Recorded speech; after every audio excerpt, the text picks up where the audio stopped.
ሰላም ጤና ይስጥልን። ቀለም አካዳሚዎች ነን። የተለያዩ የትምህርት አይነቶችን ለተማሪዎች የሚያግዝ ቪዲዮ ሰርተን እናቀርብላችኋለን።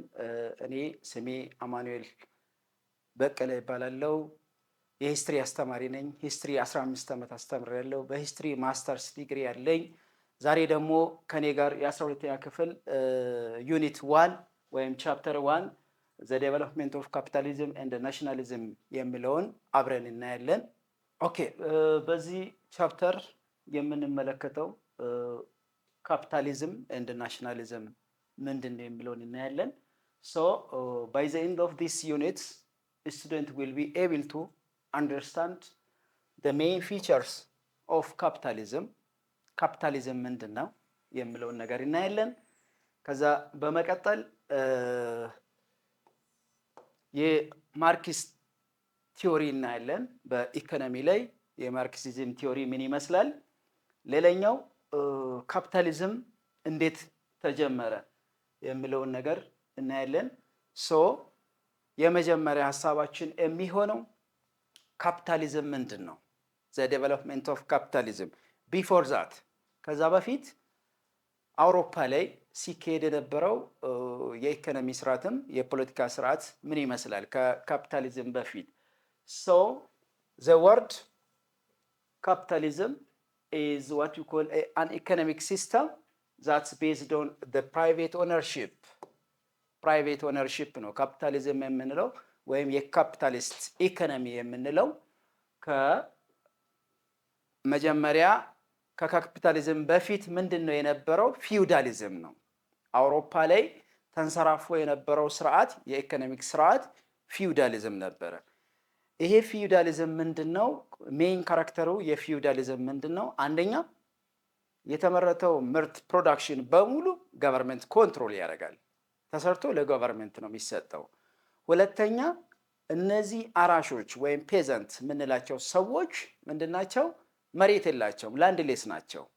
ስለዚህ ፖለቲካል ሲስቴሙ ደግሞ እንደ ሃንድስ ኦፍ ሴንትራል ገቨርንመንት ነው። በዛን ሰዓት የነበረው በሴንትራል ገቨርንመንት ነው። ሶ ይሄ ካለፈ በኋላ የመጣው የኢኮኖሚክ ስርዓት ካፒታሊዝም በመባል ይታወቃል። ስለዚህ ይሄ ካፒታሊዝም የመጀመሪያው ፊቸሩ ምንድን ነው? ፕራይቬት ኦነርሺፕ ነው። ፕራይቬት ኦነር ማንም ሰው ፕሮዲውስ አድርጎ ለራሱ ፐርፐዝ መጠቀም ይችላል። ስለዚህ ይሄ ፕራይቬት ኦነርሺፕ በመባል ይታወቃል። ሁለተኛ ያመረተው ምርት ኢን ኤኒ ማርኬት ላይ ሽጦ የራሱን ፕሮፊት ማግኘት ይችላል። አንዱ ካራክተር የካፒታሊዝም ካራክተር ከሌላኛው ማርኬቶች ጋር ኮምፒታንት ሆኖ ፕሮፊት ማግኘት ይችላል። ሶ በሌላ አነጋገር ካፒታሊዝም ማለት ምን ማለት ነው? ፍሪ ማርኬት ኢኮኖሚክ ሲስተም ነው። ሶ ፍሪ ማርኬት ኢኮኖሚክ ሲስተም ነው። Another point is it emerged in the Western Europe for the first time. ይሄ የካፒታሊዝም ስርዓት ለመጀመሪያ ጊዜ ዓለም ላይ የተጀመረው በዌስተርን ዩሮፕ ላይ ነው። ከዛም ስፔሲፊካሊ ግሬት ብሪቴን እና ኔዘርላንድ ናቸው የጀመሩት። ግሬት ብሪቴን እና ኔዘርላንድ were the beginners or the starters that starting the idea of capitalism during 16th and 17th century after the decline of feudal system. ቅድም እንደነገርኳችሁ ይሄ ካፒታሊዝም ስርዓት የመጣው የፊውዳሊዝም ስርዓት ካወደቀ በኋላ ነው። ስለዚህ በ16ኛ እና በ17ኛ ክፍለ ዘመን ላይ በምዕራብ አውሮፓ ብሎም በታላቁ ብሪቴን እና ኔዘርላንድ ላይ የካፒታሊዝም ስርዓት ጀምሯል። ሶ ሁለቱንም ማነጻጸር ትችላላችሁ ተማሪዎች። የፊውዳሊዝም ስርዓት ምንድን ነው? የካፒታሊዝም ስርዓት ምንድን ነው? ሌላ በዚህ ሀሳብ ላይ በመጀመሪያ ደረጃ ካፒታሊዝም ሲጀምር በግሬት ብሪቴን ላይ ካፒታሊዝም ሲጀምር መርከንታሊዝም የሚባል ስርዓት ነበራቸው። መርከንታሊዝም ስርዓት የሚባለው ምንድነው? ኤክስፖርት a lot of products should become exported but limited የሆነ ኢምፖርት ያለበት ስርዓት ነው፣ ፖሊሲ ነው ማለት ነው። so this is what we call trade for profit only ጥቅም ለማግኘት ብቻ የተጀመረ ፖሊሲ ነው። መርከንታሊዝም ማለት በብዛት ኤክስፖርት ማድረግ፣ በጥቂት ደግሞ ከሌሎች ሀገራት በጥቂቱ ኢምፖርት ማድረግ። ይሄ ምንድን ነው የሚያደርገው? ፕሮፊትን አድ ያደርጋል።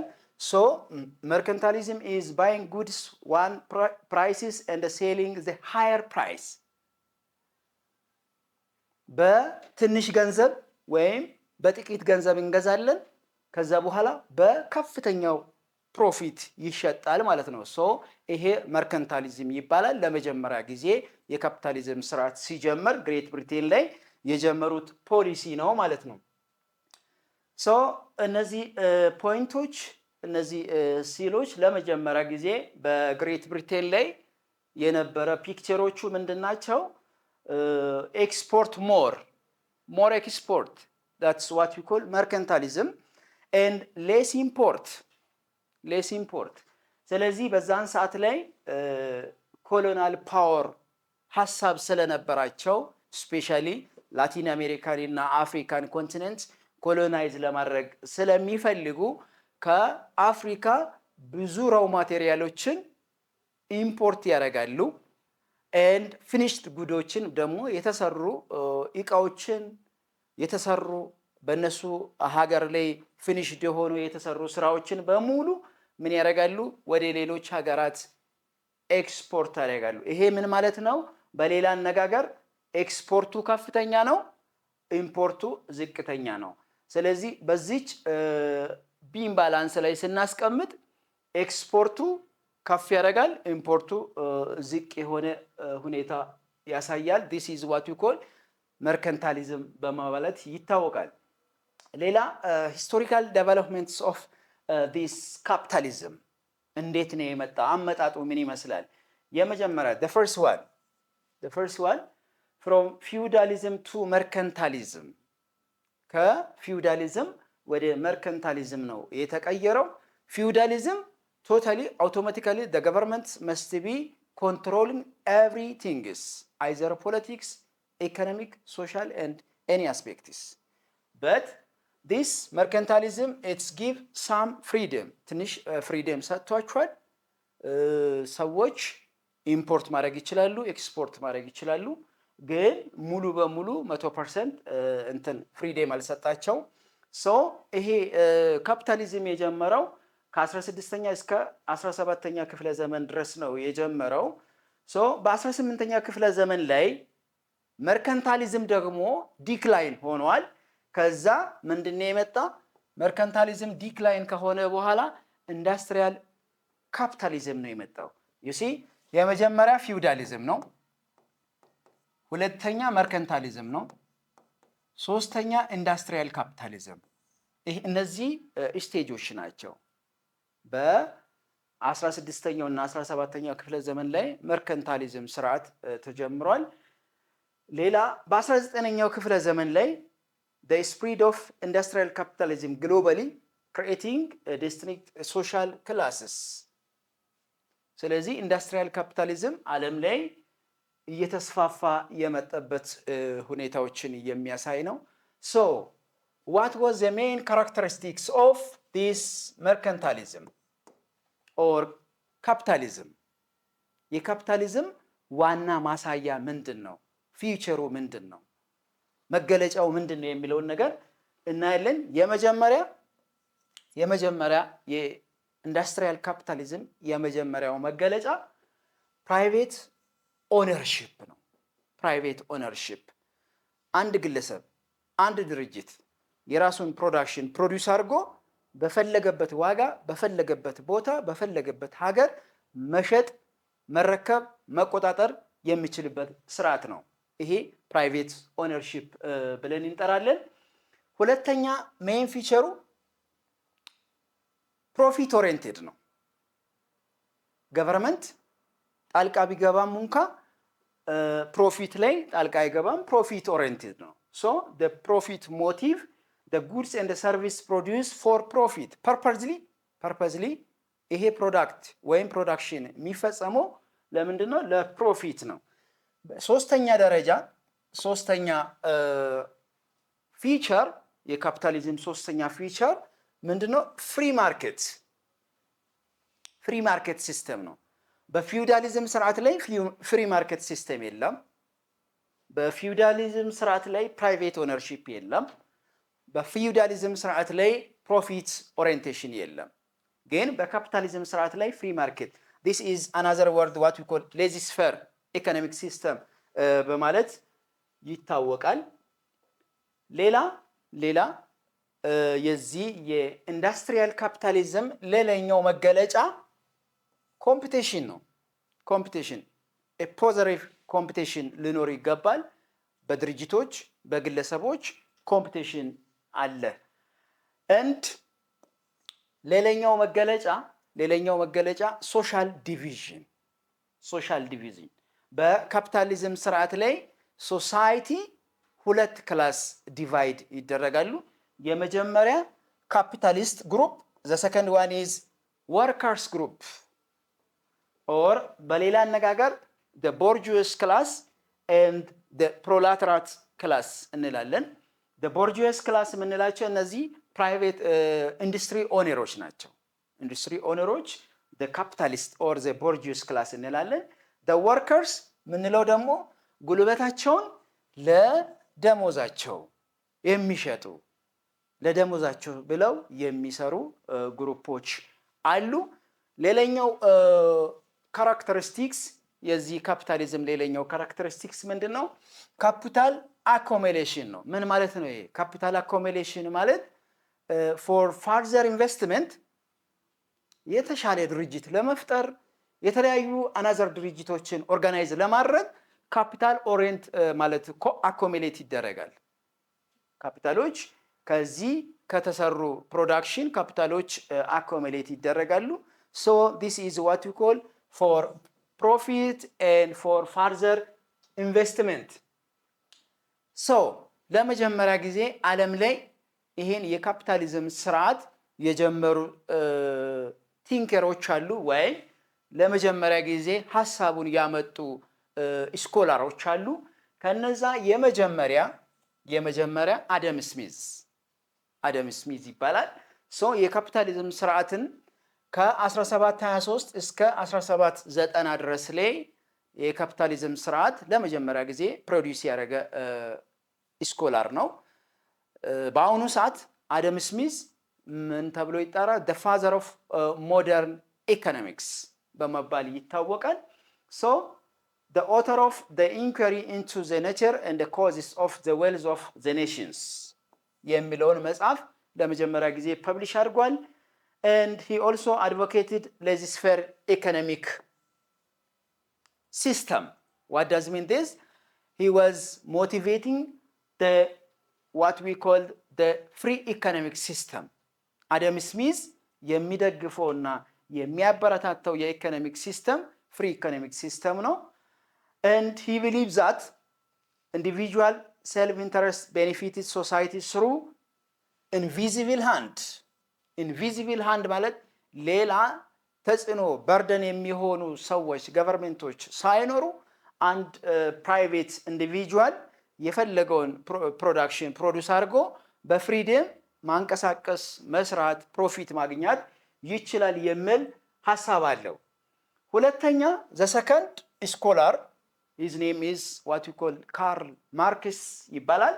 so 18 እስከ 1883 ድረስ የነበረው የካፒታሊዝም ስርዓት ደጋፊ አንዱ ስኮላር ነው። የሱ ሐሳብ የመጀመሪያ ምንድነው? he was the founder of the Marxist economic activity. Marxism, Leninism and the Marxism ተብሎ በራሽያን ሪቮሉሽን ላይ ተካፍሎ የተቀመጠው አንዱ የካርል ማርክስ አይዲያ ምንድነው? ፍሪ ማርኬት ኢኮኖሚ ሳፖርት ያደርጋል። ሌላ capitalism was exploitation of what we call the labor. The workers creates value but the capitalists keep surplus products. ስለዚህ እነዚህ ካፒታሊስት የሆኑ ኢንዱስትሪዎች ምንድነው የሚያደርጉት? በቂና ከዛ በላይ ከበቂ በላይ የሆኑ ፕሮዳክቶችን ፕሮዲዩስ ማድረግ እንደሚቻል እና እንደተፈቀደላቸው በካፒታሊዝም ስርዓት ላይ ያስቀምጥና he predicts that recurring crisis, consideration of the wealth, and eventually the class struggle leading what we call socialism. So በማርክሲዝም ሲስተም ላይ ሶሻል ዲቪዥን ወዴት ያመራል? ወደ ሶሻሊዝም ያመራል ተብሎ ይታሰባል። So the classical aspects of the Marxist and Adam Smith ሀሳቦች እነዚህ ናቸው። አንደኛ ፕራይቬት ኦነርሺፕ ነው። ፕራይቬት ኦነርሺፕ፣ ማርኬት ኮንትሮል፣ ፕሮፊት ቪው፣ ክላስ ስትራክቸር፣ ፕሪዲክት አውትካም። ከዚህ ፕሮዳክሽን ምንድን ነው የምናገኘው? ፕሪዲክት ያደርጋሉ። ፎር ፊውቸር ድርጅቱ ይቀጥላል አይቀጥልም የሚለውን ነገር ያስቀምጥልናል። ሶ ኢት ኢዝ ፕራይቬት ኦነርሺፕ፣ ፍሪ ማርኬት፣ እነዚህ ነገሮች በሙሉ በማርክሲዝም ወይም በካፒታሊስት ኢኮኖሚክ ሲስተም የሚደገፉ ሀሳቦች ናቸው። ሌላ እዚህ ላይ በደንብ የምናየው ምንድን ነው? ካፒታሊዝም እነኚህ ነገሮችን በሙሉ አጠቃሎ የሚይዝ ስርዓት ነው ማለት ነው። ካፒታሊዝም ለምሳሌ ኢንቨስትመንት፣ ገቨርንመንት ፓወር አንዱ በካፒታሊዝም ስርዓት ውስጥ ያለ ነው። በዛን ሰዓት ለመጀመሪያ ጊዜ እንደነገርኳችሁ በምዕራብ አውሮፓ ነው የካፒታሊዝም ስርዓት የጀመረው። So the West ownership of the economy and the property ownership of the economy, the private free economic system, social trade ወይም social structure division, organization of western political ከዚህ የተነሳ ዌስተርን ዩሮፖች አይደለም ኢኮኖሚን መቆጣጠር ብቻ ፖለቲክሱንም ኮንትሮል ያደረጉበት ስርዓት ነው ማለት ነው። ሌላ ማርኬት ፕሮዳክሽን ፍሪ ማርኬት ኢኮኖሚክ ሲስተም ስለሆነ በካፒታሊዝም ስርዓት ላይ ኢቨን ኢፍ ከረንትሊ ሀገራችን ራሱ በካፒታሊስት ስርዓት ነው ያለ ነው። በአሁኑ ሰዓት የተለያዩ ሀገራት የካፒታሊዝም ስርዓትን ያካሂዳሉ። ለምሳሌ ዩኤስኤ አሜሪካ የካፒታሊዝም ስርዓት ታካሂዳለች። ስለዚህ እነዚህ ፊቸሮች በሙሉ በካፒታሊዝም ስርዓት ላይ ያሉ ናቸው። ስለዚህ አንድ ካፒታሊስት የሆነ ሀገር ፖለቲካውን ኮንትሮል ማድረግ ይችላል፣ ኢኮኖሚን ኮንትሮል ማድረግ ይችላል፣ ሶሻል ዲቪዥን ሊኖር ይችላል። ዋት ዊ ኮልድ ቅድም እንደጠቀስናቸው የኢንዱስትሪ ባለቤቶች ኦነር ኦፍ ኢንዱስትሪስ የምንለው በዛ ኢንዱስትሪ ስር ደግሞ ተቀጥሮ ለደሞዛቸው ጉልበታቸውን ሽጦ ለደሞዛቸው የሚሰሩ ሰዎች ይኖራሉ ማለት ነው። ሰው የዛሬን ትምህርት ኮንክሉድ ስናደርግ ወይም ስናጠቃልለው በመጀመሪያ ደረጃ ካፒታሊዝም ምንድን ነው የሚለውን ነገር በደንብ አይተናል። ከካፒታሊዝም በፊት የነበረው የኢኮኖሚ ስርዓት አውሮፓ ላይ በተለይ በምዕራብ አውሮፓ ላይ የነበረው የፖለቲካና ኢኮኖሚክ ሲስተም ምንድን ነው? ዛት ኢዝ ዋት ዊ ኮል ፊውዳሊዝም ነው ብለናል። ስለዚህ ፊውዳሊዝም ከካፒታሊዝም በፊት የነበረው የኢኮኖሚክ ሲስተም ነው። ሌላ በዚህ ያየነው ምንድን ነው? ኢኖቬሽን ኢንካሬጅ ኦፍ ኢኖቬሽን ኤንድ ዋት ዊ ኮል ኢንዱስትሪያላይዜሽን ኤንድ ግሎባል ትሬድስ የሚለውን ነገር አይተናል። ኢንዱስትሪያላይዜሽን ከካፒታሊዝም ጋር አብሮ የሚሄድ ነገር ነው። ኢንዱስትሪ በተስፋፋ ቁጥር ካፒታሉ እየጨመረ ይሄዳል። ካፒታሊዝም አይዲያ ዴቨሎፕድ እየሆነ ይሄዳል። ሌላ የካፒታሊዝም ሌላኛው ፊቸር ምንድነው? የግሎባል ትሬድን ኮንትሮል ማድረግ ነው። የተለያዩ ሀገራት የተለያዩ ዓለም ላይ ያሉ ሀገራት ኮንቲኔንቶች ምን ያደርጋሉ? ወደዛ ኢኮኖሚ ስርዓት ላይ እየተሳቡ የሚመጡበት ሁኔታ አለ። So it also create ኔጌቲቭ ኢምፓክትም አለው። ፖዚቲቭ ኢምፓክት ብቻ ሳይሆን የካፒታሊዝም ስርዓት ኔጌቲቭ ኢምፓክት አለው። ለምሳሌ ኢንኢኳሊቲ ኢን ኢኮኖሚ ላይ ኢንኢኳሊቲ ይፈጠራል። ክላስ ስትራግል ለምሳሌ ፍሬንች ሪቮሉሽን፣ ራሻ ሪቮሉሽን የተነሳው አንዱን ሶሻል ክላስ ዝቅ አድርጎ በማየት አንዱን ሶሻል ክላስ ከፍ አድርጎ በማየት የሶሻል ስትራግል ይፈጠራል በአንድ ሀገር ላይ። ሌላ ያየነው ነገር ምንድነው? ማርክሲዝም ነው። የማርክሲስት አይዲያ ምንድነው? ማርክሲዝም የሚለውን ነገር በደንብ አይተናል።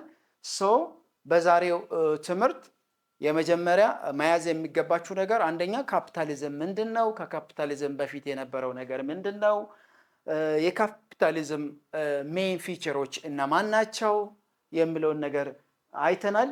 በሚቀጥለው ቪዲዮ ላይ ኢንዱስትሪያል ሪቮሉሽን የሚለውን እናያለን።